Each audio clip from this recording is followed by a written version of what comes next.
আমি রান্না করতে যাচ্ছি ফুলকপি দিয়ে। এই যে ভাত দিয়ে নিচে একটুখানি ফুল দিয়ে ফুলকপি, এই যে আলু ভাত দিয়ে নিচ্ছি আলু ফুলকপি দিয়ে, আর এই যে ডিম দিয়ে হবে পোনা মাছের ঝোল।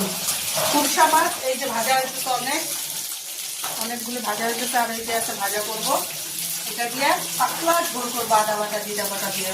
তো বন্ধুরা আপনারা দেখতে থাকবেন কেমন হয়, আপনারা কমেন্ট করেন না খাবেন কিনা।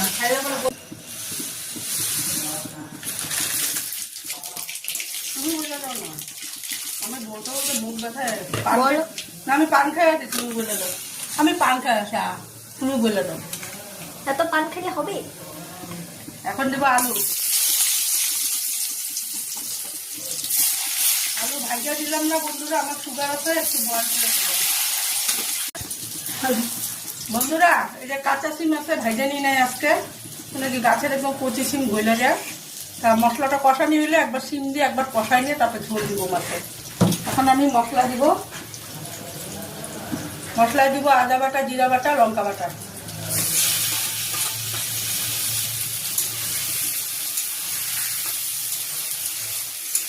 প্লেটে জল মতো মশলা, হলুদ লবণ।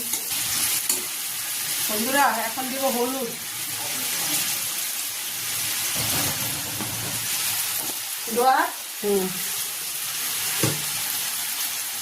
এখন দিব লবণ,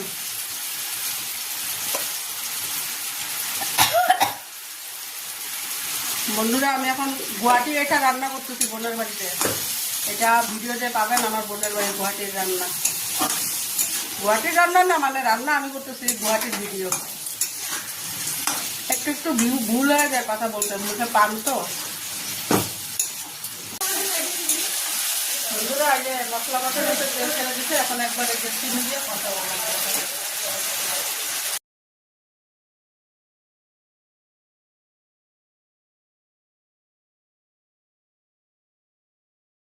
আজকে টমেটো দিব না বন্ধুরা, টমেটো ছাড়া বানাবো।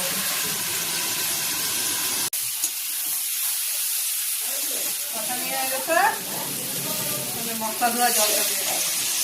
বন্ধুরা আজকে ঝোল বানাবো। এদিকে আরেক রকমের দেখেন, এই যে মাছের মাথা বোন কাঁচা, পেঁয়াজ বাটা টমেটো বাটা দিয়ে বোন বানাবে। এটা কাঁচা একবারে কড়াইতে বাইটা বানাবে।